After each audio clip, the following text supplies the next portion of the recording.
नरक में मिला ससुराल। माँ तुमने मेरी जिंदगी बर्बाद कर दी।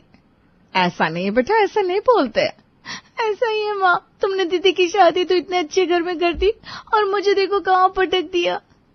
अरे हमने तुम्हें कहीं नहीं पटका है, हमने तुम्हारे लिए भी सब अच्छा ही सोच कर किया है। अब सबकी किस्मत अलग अलग होती है, हमें खुद को यूं दूसरों के साथ कंपेयर नहीं करना चाहिए। तो मेरी किस्मत दीदी जैसे क्यों नहीं है? मेरी किस्मत इतनी खराब क्यों है? कोई किस्मत खराब नहीं है, जो मिला है बहुत अच्छा मिला है, बस उसकी कदर करना सीख। हाँ, आप तो ऐसे ही बोलोगी। अगर मुझे भी कुछ अच्छा मिला होता तो मैं भी उसकी बहुत कदर करती। अब तुझे मैं क्या ही बोलूं। रीतू अपनी माँ से बातें कर रही थी, तभी वहां उसके भैया भाभी भी आ जाते हैं। क्या बात है छोटी बहना, क्यों हमेशा इतनी परेशान नजर आती हो? कभी खुश भी रहा करो। आपको तो पता ही है भैया, मेरी जिंदगी कैसे दर्द भरी चल रही है। ऐसी जिंदगी में भला कोई खुश कैसे रह सकता है? अरे कोई बात नहीं, ऐसे उदास नहीं होते। आप दोनों कहाँ जा रहे हो? मैडम जी को शॉपिंग करवाने ले जा रहा हूँ, जो खरीदना है खरीद लेंगी। सही है भाभी, आपके तो मजे हैं। हाँ, बस घर का सामान लाना है। अच्छा सही है, जाइए अब दोनों एंजॉय कीजिए। अपने मायके में सबसे मिलने के बाद रीतू वापस अपने ससुराल आती है। आ गई तुम? नहीं, अभी तो वहीं हूँ, आज वहीं रुकूंगी। यहाँ तो बस मेरा भूत आया है ना। अरे आपको दिख नहीं रहा है? आंखें या बटन है? अरे यार, क्या तुम अभी भी नाराज हो? नहीं नहीं, मैं नाराज क्यों होंगी भला? रीतू गुस्से में मुंह फुलाकर रसोई में जाती है। उसके पीछे पीछे रोहन भी रसोई में पहुंच जाता है। अब क्या है, पीछे पीछे क्यों घूम रहे हो? तुम यहाँ क्या कर रही हो? कपड़े धोने आई हूँ। क्या? अरे रसोई में क्या करने आते हैं? ऑब्वियसली खाना बनाने आई हूँ। आज खाना मत बनाओ। क्यों न बनाओ? क्या कोई जादू ही मटका आने वाला है जो हमारे लिए खाना बना देगा, फिर आराम से खाएंगे हम? अरे बाप रे, तुम्हारा पारा तो बहुत हाई है, कुछ ज्यादा ही गुस्से में हो। इतनी गर्मी में रसोई में काम करोगी तो पारा और हाई हो जाएगा। इसीलिए मैंने सोचा कि ऐसी नौबती ना आने दूं, तो मैंने तुम्हारे लिए पहले ही खाना बना दिया था। अगर खाना बना दिया था तो इतना घुमा फिराकर बोलने की जरूरत क्या थी? साफ साफ बता देते। रीतू सबको खाना परोसती है और सब साथ में बैठकर खाना खाते हैं। खाना खाने के बाद भी रोहन रीतू को मनाने की कोशिश करता है, लेकिन रीतू तो रीतू थी, ऐसे कहाँ मानने वाली थी। कुछ दिन बाद, क्या आज हम कहीं घूमने चले?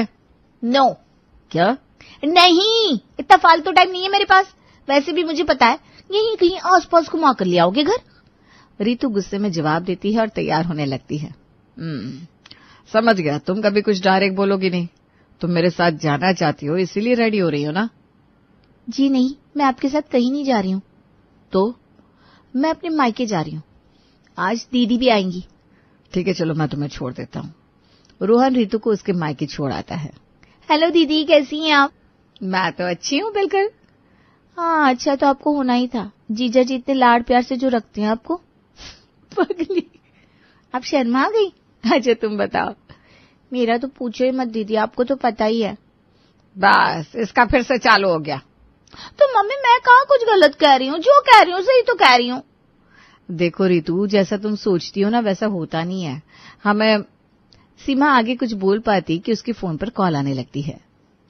जीजू का कॉल है ना? हाँ, मुझे बात करनी होगी, मैं अभी आती हूँ। हाँ हाँ, जाओ जाओ, करो आराम से बात। सीमा कॉल पर बात करने चली जाती है। यही है बेस्ट लाइफ, हम तो बस। मैंने तुझे कितनी बार बोला ऐसा नहीं बोलते। जो तुझे मिला है वो भी अच्छा है। मुझे क्या मिला है मम्मी? असली जिंदगी दीदी की है। दीदी की शादी कितने आलीशान घर में हुई, वहां पर उनके लिए कितने सारे नौकर चाकर हैं, और मुझे देखो मेरी शादी मामूली से क्लर्क से हो गई। दीदी का जो मन चाहता है वो वही कर सकती है, मैं तो अपनी छोटी सी इच्छा भी पूरी नहीं कर सकती। तुझसे तो बहस करना ही बेकार है। सबको दूसरों की थाली में घी ज्यादा ही लगता है। हाँ, अब घी ज्यादा होगा तो ज्यादा ही लगेगा मम्मी। काश तुम मेरी शादी भी ऐसे घर में करवाती जो बहुत अमीर होता। आपने क्यों किया मेरा रिश्ता ऐसे घर में? अरे तुझे समझाना भैंस के आगे बीन बजाने जैसा है। क्या? हाँ, सीमा बात करके वहां पर आती है। क्या हो रहा है? कुछ नहीं दीदी। अच्छा आप अपनी फोटोज दिखाओ ना। सब बैठे थे, अंजलि उनके लिए चाय नाश्ता लेकर आती है। लीजिए पहले ही गर्मा गर्म चाय पकौड़े खाइए। चाय नाश्ता करते हुए सब बात कर रहे थे।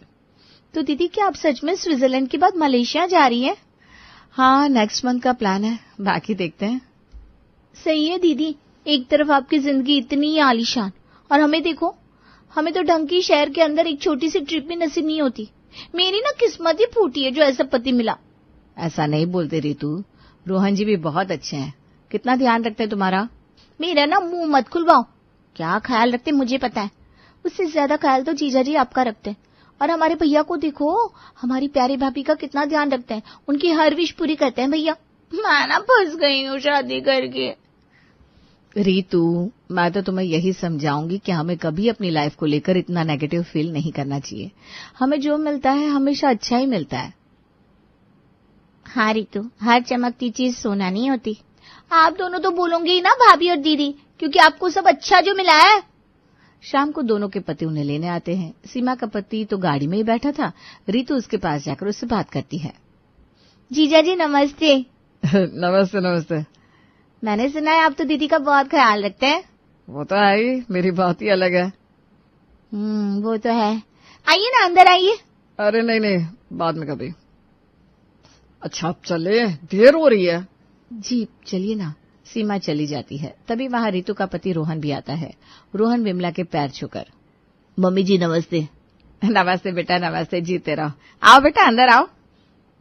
हाँ, शाम का खाना आपको यहीं खाना है। अरे अच्छा ठीक है। जी नहीं। क्यों? हमें जाना है, हमें बहुत जरूरी काम है। रीतु रोहन को कोहनी मारती है। क्यों जी, काम है ना?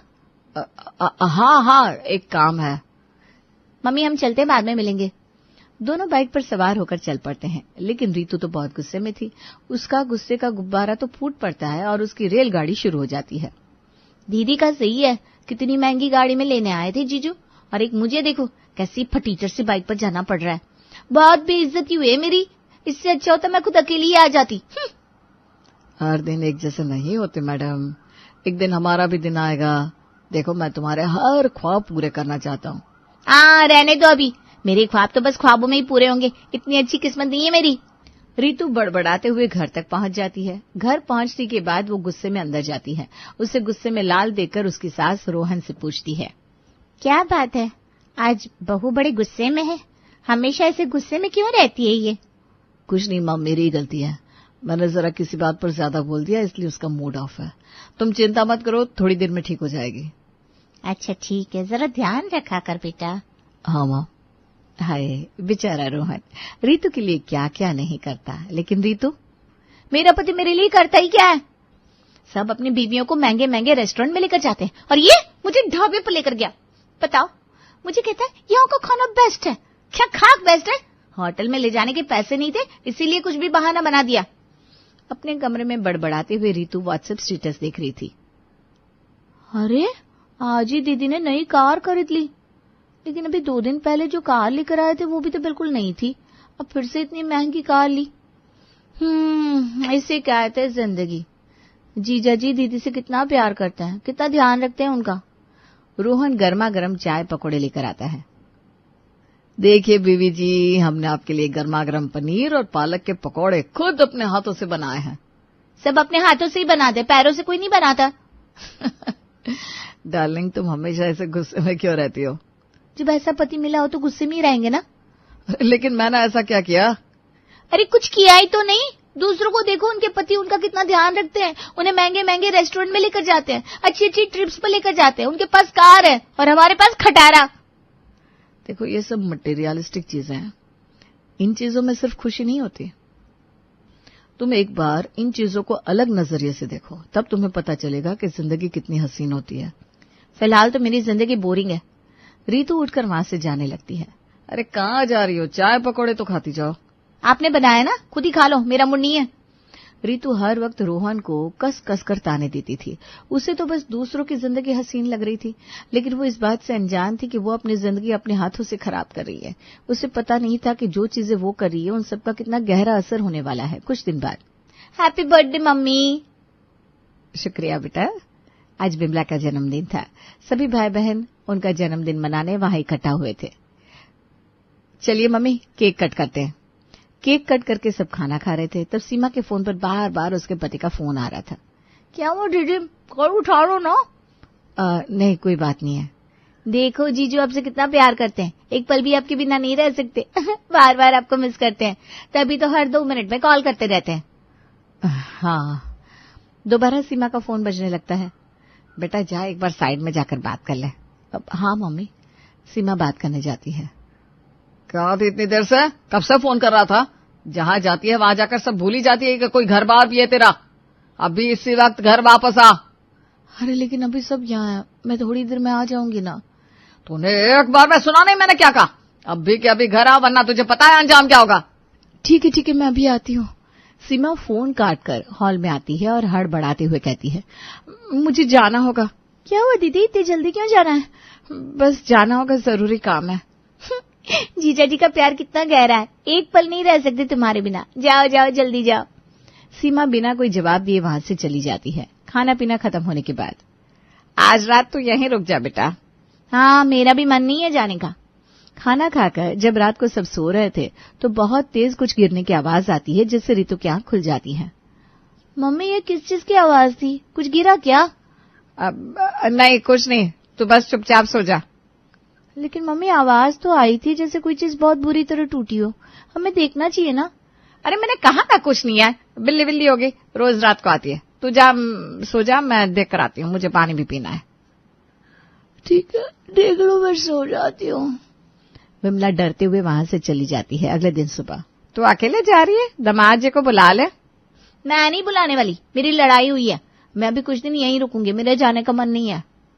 क्या लड़ाई हो गई? बस ऐसे ही। जरूर तूने ही कुछ किया होगा। अरे मैंने कुछ नहीं किया ना मम्मी। तभी अंजलि वहां आती है। मम्मी जी रात को खाने में क्या बनाना है? अरे बेटा कुछ भी बना ले, चल मैं भी तेरी मदद करती हूँ। खाना खाने के बाद रात को, भाभी की तो ऐश ही ऐश है, तुम भाभी का कितना ध्यान रखती हो। सच में ऐसा पति और ऐसी सास बड़े नसीबों से मिलता है। एक मेरा पति है, एकदम फटीचर कहीं का। माफ करना लेकिन दूर से ढोल सबको सुहावने ही लगते हैं। क्या मतलब भाभी? मतलब ये कि जैसा तुम सोचती हो वैसा कुछ भी नहीं है। अरे भाभी मुझे अच्छा फील करवाने के लिए आप कुछ भी मत बोलिए, मैं सब जानती हूँ। मेरी मम्मी ने बस मेरी लाइफ की बैंड बजा दी ऐसे घर में शादी करवा के। नारी क्या है मेरा ससुराल। बस यहीं चुप हो जा, बहुत हो गया, बहुत बोल लिया तूने। मम्मी क्या मम्मी मम्मी लगा रखा है? रोज रोज हर बार बोलती रहती तेरी किस्मत फूटी है, दूसरों की किस्मत अच्छी है। क्या अच्छा है दूसरों के पास जो तेरे पास नहीं है? सब कुछ अच्छा है। दीदी को देखो और मुझे देखो।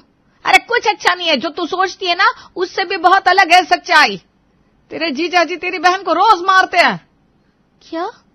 तूने कभी ध्यान नहीं दिया इस बात पर कि वो हर वक्त पूरी बाजू के कपड़े पहनती है ताकि किसी को पता ना चले। एक नंबर का रूढ़ी आदमी है उसका। अभी 2 दिन पहले मेरे जन्मदिन पर उसके पति को उसकी याद आ रही थी, इसलिए नहीं बुलाया उसने। अरे वो एक नंबर का शक्की है, कभी अकेला छोड़ता नहीं, इसलिए अपने पास बुला रहा था। क्या मम्मी सच में? हाँ, और मुझे कहना नहीं चाहिए लेकिन तुम्हारे भैया भी कुछ खास नहीं है। उन्हें तो मेरा ज्यादा बोलना बिल्कुल पसंद नहीं आता।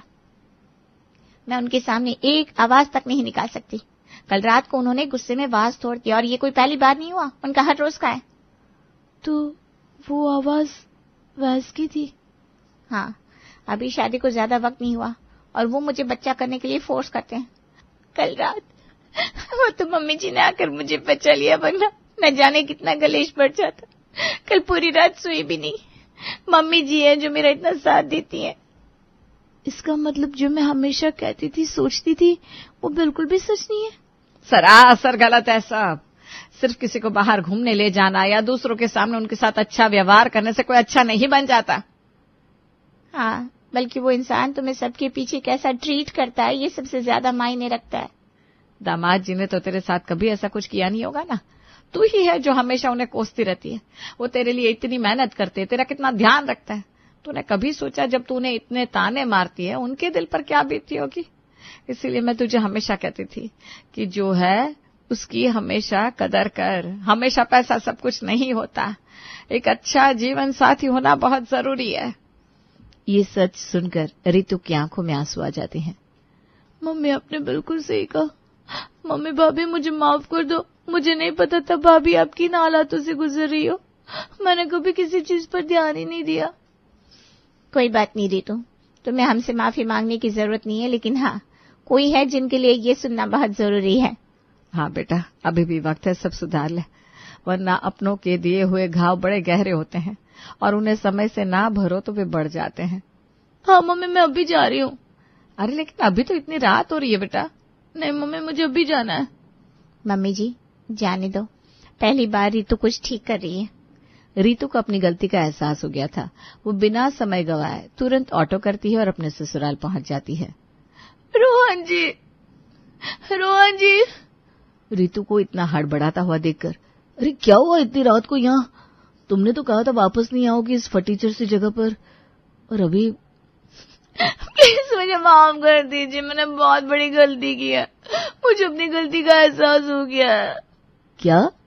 मैंने हमेशा आपके साथ बहुत गलत किया ना, मुझे ऐसा नहीं करना चाहिए था। मैंने रिश्ते से ज्यादा अहमियत बाकी चीजों को दी, लेकिन अब मुझे सब समझ में आ गया है। प्लीज आप मुझे माफ कर दीजिए, आगे से ऐसा नहीं होगा। तुम और मुझसे माफी मांग रही हो? लगता है आज रात का चांद कहीं और से निकला है। आपने बिल्कुल सही कहा, मैंने हमेशा इतना गलत किया है कि मेरी माफी भी कम है। अब मुझे माफ नहीं करेंगे? जरा सोचना पड़ेगा। ऋतु उदास हो जाती है। लेकिन क्या तुम अपनी बात को लेकर सीरियस हो? हाँ बिल्कुल, मैं आगे से ऐसा कुछ नहीं करूंगी। मैं ही पागल थी जो इतने प्यारे पति को छोड़कर बाकी चीजों के बारे में सोचती थी। आज पता चल रहा है कि मेरी किस्मत कितनी अच्छी थी जो इतना प्यारा पति मुझे मिला।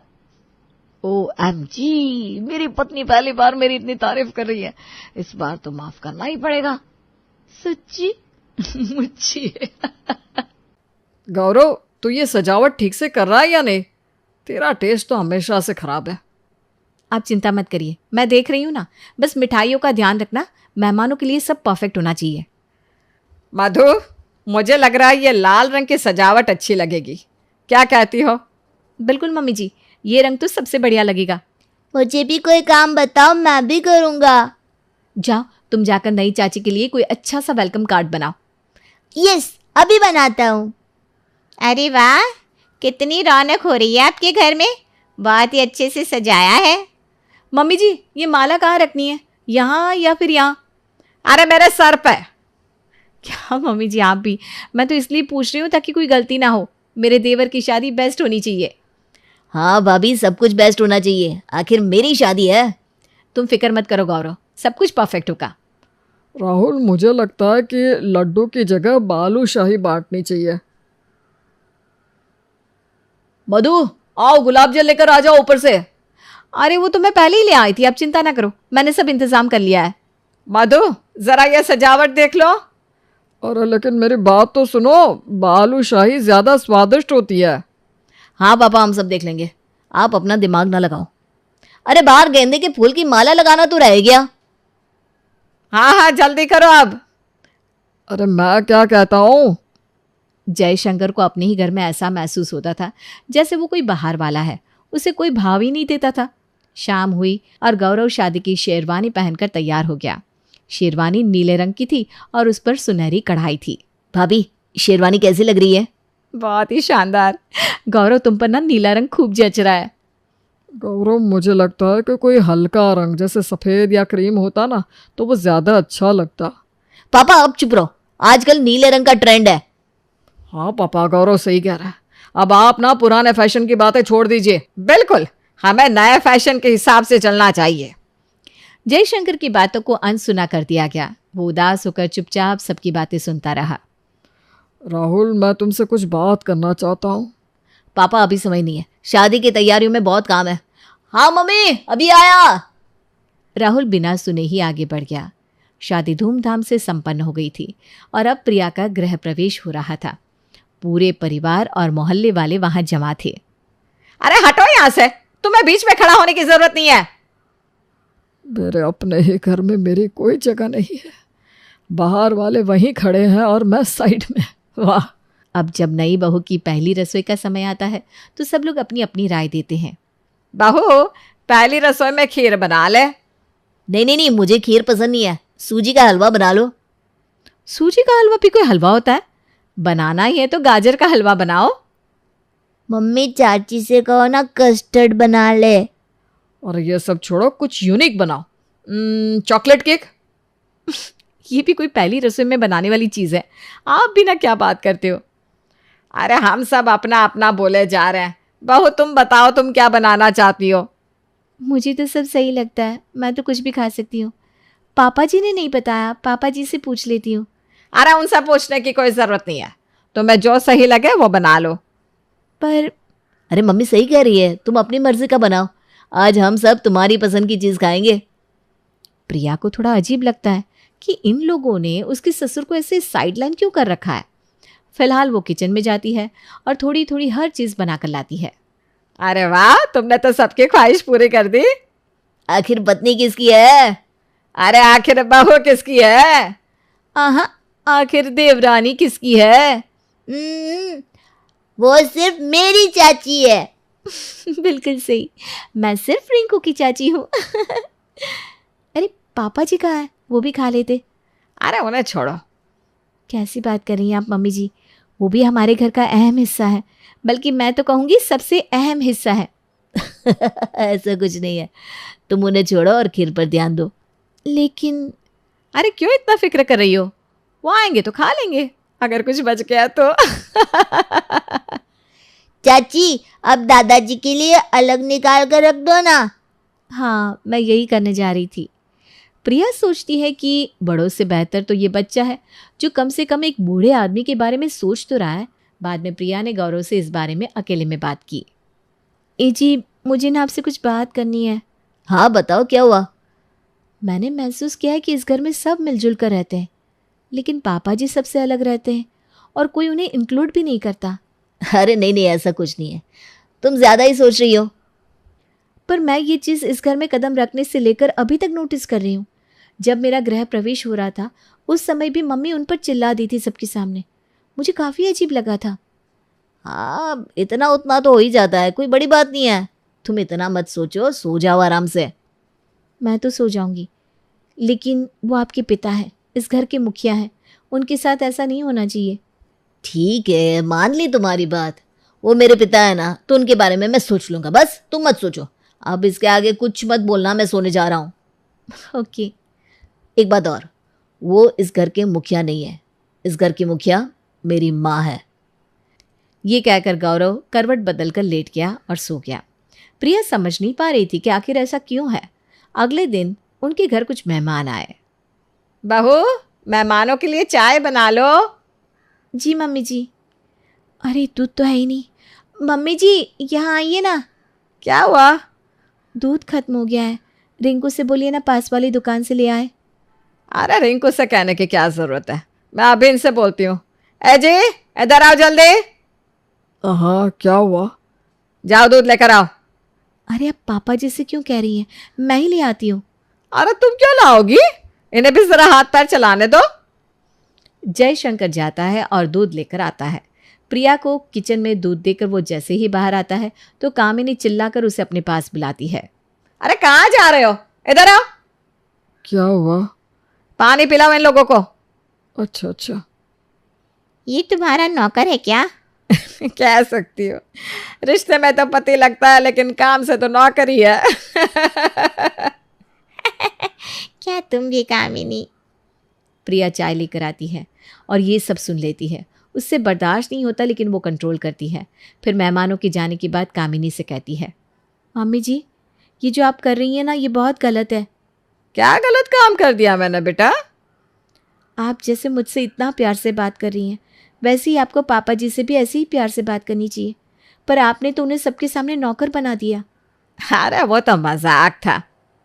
पर क्या अपने पति का ऐसा मजाक बनाना और वो भी दूसरों के सामने सही है? मैं तुमसे तमीज से बात कर रही हूँ तो तुम सर पे चढ़ रही हो। तुम मुझे सिखाओगी कि मुझे किससे कैसे बात करनी है?